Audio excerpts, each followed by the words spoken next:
Hello everyone and welcome to Bahay ng Barkada. I'm your co-host for today. My name is Isaiah Pagdanan and I'm this year's culture chair. Hi Barkada, my name is Tomas Montero and I'm your social chair this year. I'm also co-hosting the pilot episode of Bayan ng Barkada. We're joined today by my 2G and a very special guest, Pia Radaza-Sumalinog. Hi! Thank you for having me. Of course. Alright, so Pia, now that you're on the show, I've already spoiled a little bit of your accolades, but why don't you tell us a little bit about yourself and what you've done in your time in Barkada? Sure. Well, hello. My name is Pia. I graduated from Cal Poly Pomona in 2018 with a degree in business administration, emphasis on computer information systems. And during Barkada, I had the pleasure of being secretary, fanc-e year from 2014 to 2015, vice president, legac-e year 2015 to 2016, and then president, Bayan-E Year 2017 to 2018. During my time, I was able to coordinate suites like Cordillera and also the Mindanao suite, as well as participate in the costume committee for PACN, which was like my absolute favorite part of being a committee head. I was also an SJL for the APISC, so I was a part of that space as well. I also worked for formerly known as Los Olivos, but I think it's the new food court now with the dorms or whatever it is. I actually don't know what it's called. And I also like to say that I am the first initiator for what is the current internship board, because it was structured differently prior to me being vice president. So I like to say that I initiated the current way that it is now. Yeah. Okay, cool. Well, I guess it's no exaggeration to say you have like quite the resume here in Barkada. But overall, what would you say are some of the most important lessons you learned during different leadership roles here in Barkada? Let's see. There's been a lot. I would say, well, for like reflecting back on it, I recall it being like super hard at first. I was a sophomore during my first term, and looking back on it, it was hard because I didn't know enough yet. So I had to really #Cal Poly learn by doing how to fill in that role and how to become a leader in a student space like this. And I got the hang of it through just keep experiencing things. Sometimes it was easy, sometimes it was difficult and uncomfortable, but honestly, like, just going through it helped me become more the leader that I wanted to be vice president. So by that time, I was more comfortable and knew kind of what kind of leader I wanted to be and what I wanted out of, like, the relationship between vice president and president and how the Barkada year wanted to go. So then by the time president rolled around, I was like, okay, really well versed, and I was very fortunate to have a team of e-board with me who trusted me and who was comfortable enough to like work well with each other and with me. But throughout all that, it was all about adapting and adjusting, because every single year was different, and every single year had different situations and different things that we had to handle differently, all around. But yeah, a lot of adapting and adjusting is what I had to learn. Awesome. So it really, really shows how much you grew as a person through your leadership roles in Barkada, but I wanted to also ask, since you had been involved with it for so long, I'm assuming you were a Gen member before you were on board, of course. So you'd been in the club for quite some time. So would you say that Barkada as an organization did shape you personally? I know that you have your own goals, but would you say that being in the organization contributed to some of that growth? Absolutely. Barkada encompassed my entire college career. I was in it all 5 years. I did all 5 PACNs, which PACN is a large chunk of the year. Definitely. So yeah, I would say I chose to be a part of it the entire time. I couldn't not be in it. I tried not to be because I felt like there were outside voices just being like, you shouldn't, like, why are you so attached to it? But when I tried not to be, I knew I was happier in it than out of it. So why prevent myself from just feeling fulfilled in this place that I called home? Right. So along the way, more than anything, because a chunk of my time in Barkada was in leadership roles, more than anything, it shaped me to be a type of person who loves being a leader, number one. And number two, a person who likes working with teams and developing a team and developing efficiency and planning events is my jam, you know. And I only learned that through being on board and really honing in on like, this is stuff I really love to do. That's why I never left. And I never really found that feeling outside of Barkada, while in college at least. So yeah, more than anything, it's helped me, although an extracurricular activity, it's helped me figure out like what I'm passionate about. Makes sense. So, yeah. Okay. Awesome. For sure. Now, you did say you were in Barkada for a majority of your college career. In what ways would you say, from your experience as a Gen member throughout your many different leadership roles, has Barkada culture changed? Either through your time here in Barkada, like while you were in college, or from what you can see nowadays? I'm flipping through years of Take your time. records in here. Give me a moment. Let's see. Just trying to place myself back into like a general member, like a first year again. I want to say, and also what I've observed about like current Barkada, I want to say like members are even more so connected online than before. Like, for example, you guys have the Discord now, and many other types of platforms, where I feel like when I was a freshman in 2013, we really only used, like, Snapchat. And even then, there's a limit to how many people can be in groups, so if you didn't make it, you didn't make it.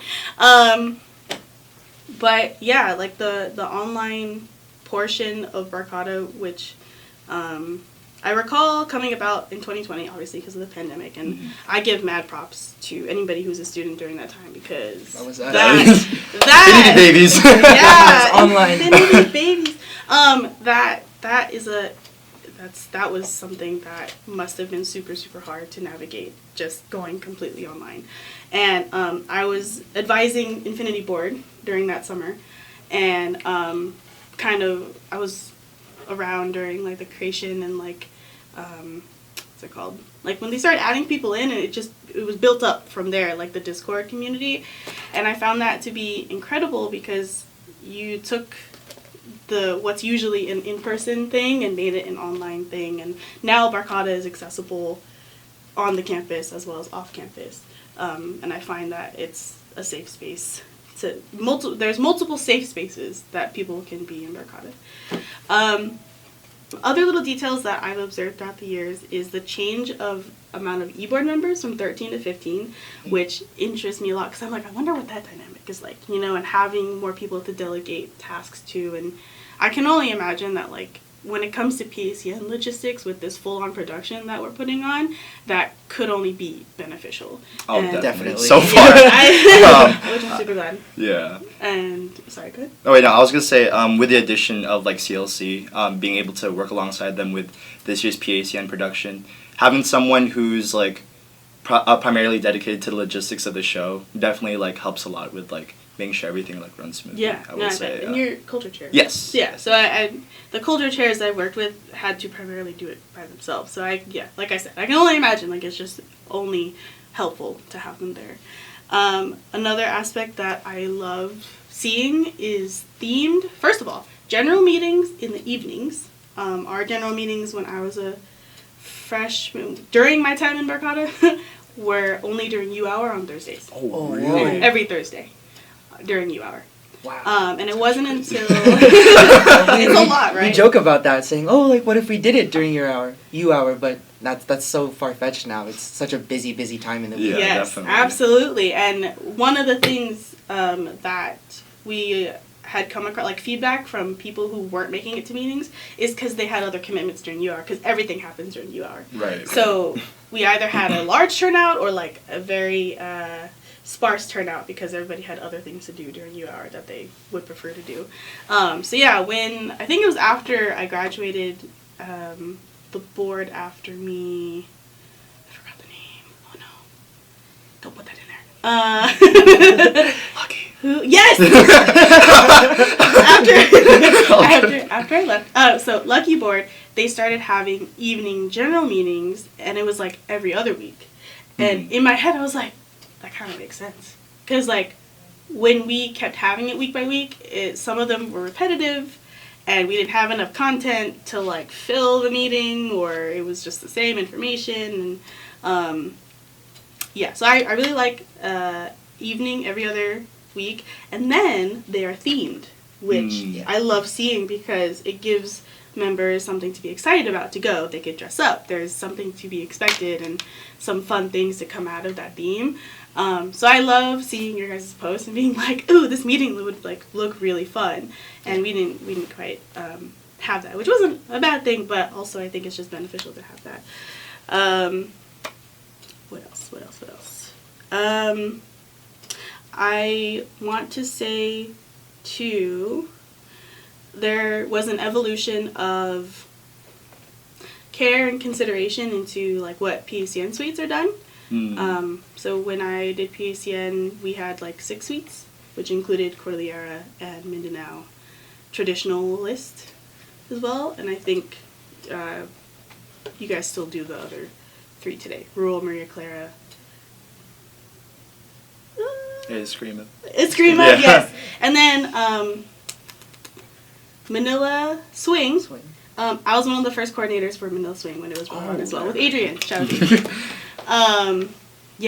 And so just the different types of suites that have gone through PACN has also changed, which I find interesting. And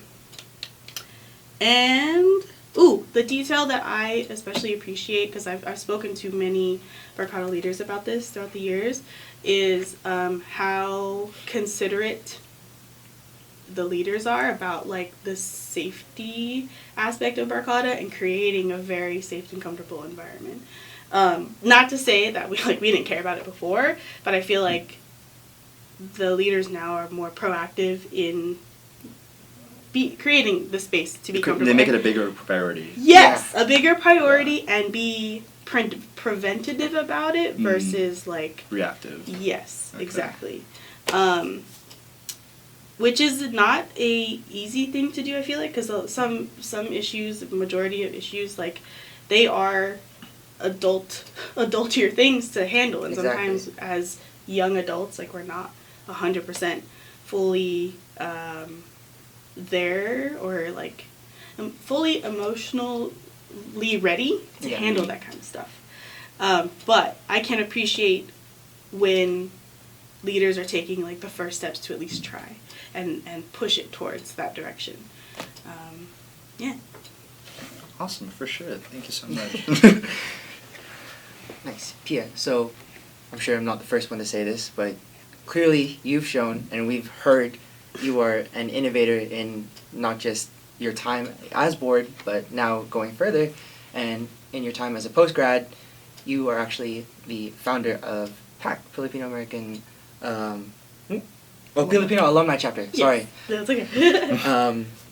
So I wanted to ask, was there a certain experience that kind of inspired you to start PAC, or was it just something you kind of had on the back burner while you were still on board, knowing how your relationship with alumni would be?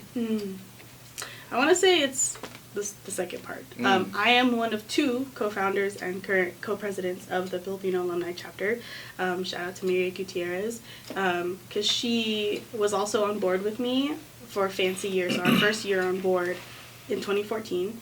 She had initiated a conversation on like, what about an alumni thing, like a Barkada alumni association or type of organization specifically made for Barkada alumni. And it bounced around for a while, but as busy students are, especially as board members with the workload and jobs and the idea was there, but it could not be executed. And the idea floated around through our years in Barkada.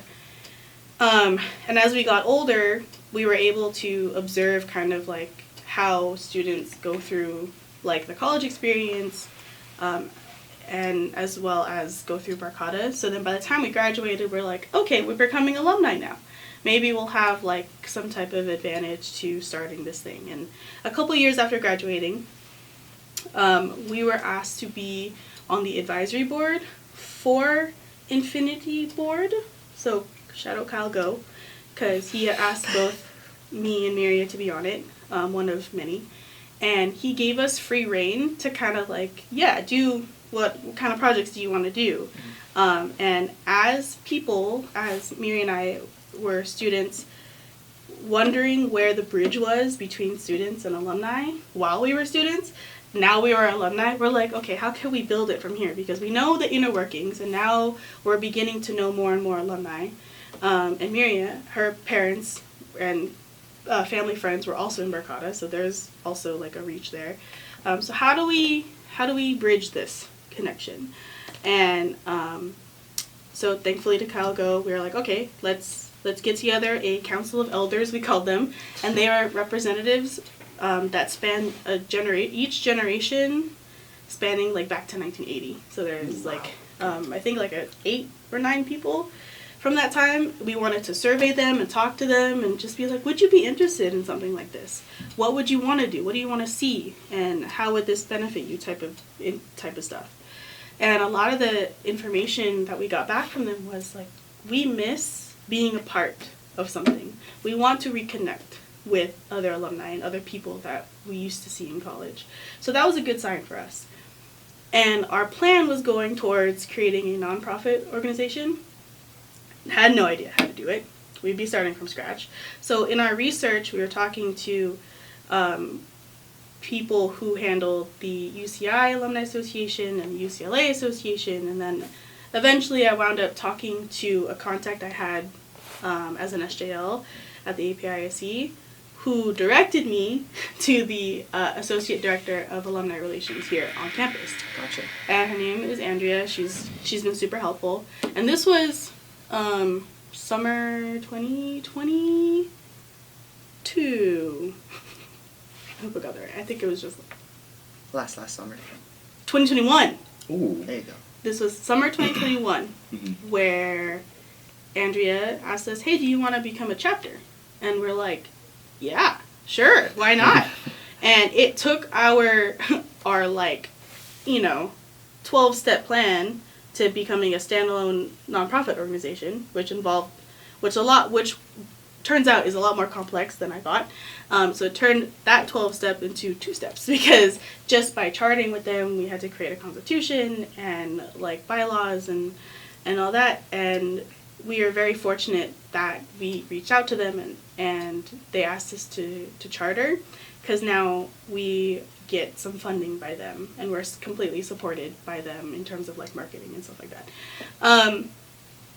But yeah, no, it was the journey from 2014 to 2021. It was long because things just couldn't happen with the resources that we had. We didn't know what we could do, and also just lack of time and effort with everything else that we had going on, But now that we were alumni and we're able to reach out to older people who are willing to help us, and also have access to the Alumni Association here at Cal Poly, we're able to make it into what it is now, which is awesome. And to answer your question, I was inspired by Miria, first of all, and also the other older alumni that we talked to, who proved to us that there are people still willing to have a Cal Poly Pomona alumni community and want to be a part of it. That's awesome. Yeah, and we as current students couldn't be more grateful for it. So thank you for that. Yeah. Honestly, the whole story is like very inspiring. Yeah, it was really cool. Oh, good. Okay, I'm glad. Well, it's no question that you are a huge pioneer in just like the Filipino-American space here at Pomona and just like in SoCal, like in general. I do my best. Okay, but, I'll take Cal Poly Pomona. I'll take the APIC. Well, you can have it. Well, doing all that, it's no question that it's definitely a lot of struggles and a lot of hardships to get where it is like now. What would you say were some of the most notable struggles or problems you faced, either during your time here at in PAC or in your leadership roles in Barkada? Probably think like which one. Going through the archives. The number of struggles. No. As a student, I struggled with time management early on because I heavily underestimated how much time things would actually take me. So I would pile on stuff on my schedule and then be like, why isn't there enough time in the day? I still wonder that now, but like now I understand that like I could space things out and not have to do everything. I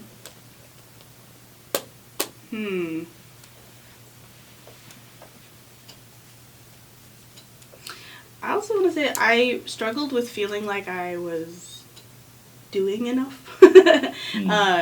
Doing enough and being enough for the club. I feel like looking back on it, I think I heavily relied on the amount of stuff I was doing to prove that I was being successful, or relying on like how well my skills are like contributing to the success of like events, or like how well the team performed. You know, obviously in the in a president role, like I relied heavily on seeing success to validate like my worth, basically. And so if I were to speak to like my younger self, I would encourage her to like not base the worth off of like her checklist, because I made a lot of checklists. I have to, because that's how I stay organized. But if I didn't see a lot of things done, I'd be like, oh, I failed for today. Like I did not do well enough, and then I pile on more things because I feel behind. But you know, I'd really try and teach her that like existing and doing your best during a day is good. Is a good bare minimum thing. You know, you're a college student and you're also, I was working at the time, and just everything going on. Like existing and doing your best is good, and then anything after that, like allow it to be a plus, like like an absolute just good thing for you to add on. Because I just felt like no matter how much I did, it still wasn't good enough.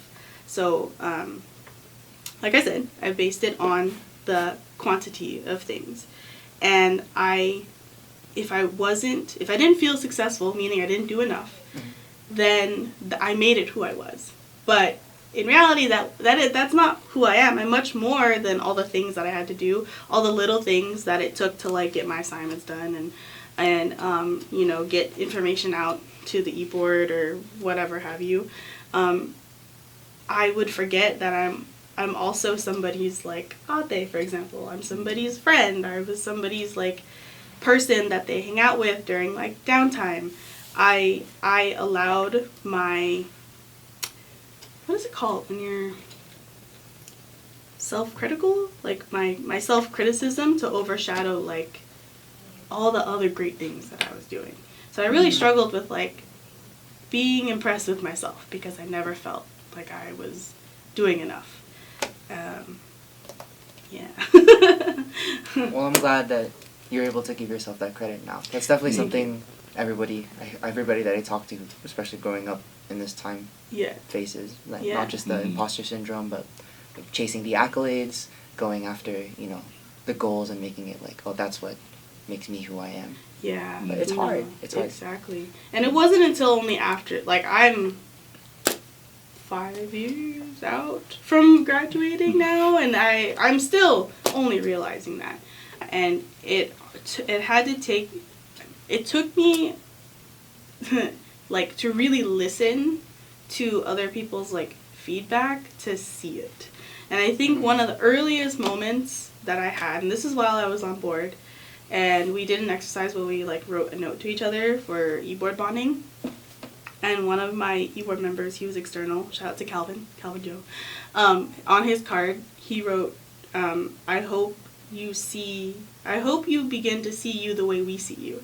And I was crying because I was like, oh yes, like again, goes back to like, I really don't see what I'm doing. Other people recognize it in me, but I don't even see it. I'm so hyper focused on just like, how much can I accomplish, and if it's not the amount that I'm setting, then it's not enough for that. So it really goes back to like, other people see me as like a cool leader and somebody who gets things done and somebody who they can build a relationship with, and they don't see me as my checklists. They see me as the person that they get to work with, and that was incredible. So shout out to Calvin. You made me cry. No, but I feel like a lot of people can relate to that in particular. Like, we're so focused on our work and trying to be better and like being wrapped up in our successes that it takes someone who's like who has like an outside perspective, who's like separated, to really see things for as they are. Definitely. Yeah. Yep. Listen, I would say a piece of advice I was given actually, and I would also give this advice, is if you're wondering like what you're good at, ask like the people you're closest to, and they'll give you their honest view on what you're good at and like what kind of person you are to them, and listen to that, because again, it's outside of your own eyes and your ears and what you're saying to yourself in your head. So yeah. Nice. It's must. That's really good advice. What am I good at? A lot of things. Oh, actually. thank you. I love this guy. Isaiah has a lot of strengths. So thank you for the advice. And if it's not too much, we'd like to ask you for a memory. A fond memory that you have, whether it be in Barkada, on board, something you remember frequently or often, maybe something that you just randomly thought of recently. There is so many memories. I'm sure. Again, years of like going through my files. But I will say, I go back to this memory a lot because it was so just heartwarming, and in that moment that I can never forget it. So it was my freshman year, PACN, 2014, titled The Best of Us. PACN was on a Friday, May 2nd, I believe. We had our last rehearsal the day before, so it was Thursday night. We couldn't use the CLA Paseo because there was an event happening either same night or they were setting up for the day after. So they set up like stuff and our stage wasn't available. Right. So we were like, where should we go? So we headed to Bronco Commons, where, you know, the stage is in the grassy area. At that time, the brick was still being built, so it was like just scaffolding and stuff. And we began a run through. And they allowed us to kind of have fun with the run through, like not take it too seriously. Obviously, like say key points and like go through as much as you can, but you don't have to like do full out. It was just like a fun run through. So we're going through the show and we're having fun out there, and it was just weird because obviously the Bronco Common stage is smaller, so we're having to adjust. We made it through the entire show, and by this point, I want to say we did a double run through. So this is our second run through of the night. We made it through the entire show. We got to the last suite, which was Rural. And I was on the Tinick team. And we were doing Tinick, but the Tinick sticks could not fit on the stage. So we moved it down to the grassy area in front of the stage. Right. It was weird because I've never done Tinickling on grass, but they're like, just do your best. We're like, okay. So we're dancing. By this time, it's like 11:30 at night. And just enjoying each other's company. The music's going and we're dancing. And all of a sudden, the sprinklers come on in the grass. And it was absolute chaos for about 2 minutes. Like, you just hear screaming and people, like, running. And they're like, grab the Tinick sticks. Like, don't leave them. And then people are, like, throwing back, like, trying to, like, throw backpacks. Like, my laptop's in there. Like, don't let that get wet. There were props in the grass. You know, it was in the range. Like, on the stage, it was in the range of, like, the water spraying at it. So, like I said, I just recall just, like, running and, like, yelling and screaming. And just, like, okay, is everything dry? And, like, you know, don't let the water touch that and make sure it's dry. And after just, like, chaos, we, like, settled down. And we just laughed at it. And I was wet. Like, I was soaked. And a lot of the Tinick members were soaked because we were in the grass. And it's just a moment where we're just laughing about what just happened. Like, this is our last run through. The sprinklers came on. We didn't know the sprinklers would come on, and Right. it's getting close to midnight. The call time was 1 o'clock the next day, so we knew, like, you know, we were just like, what an experience. Like, where else would you experience something like this? And we finished the show, and later that night we had a meeting with everybody, and that's where they gave out programs. So the culture chair and BECC of that year, Julie was the culture chair and Cody was the BEC of that year, and they gave like a last speech, and it was very just heartfelt, especially after that moment. They're like, this is what the season is all about. Like, you will not get this again next year.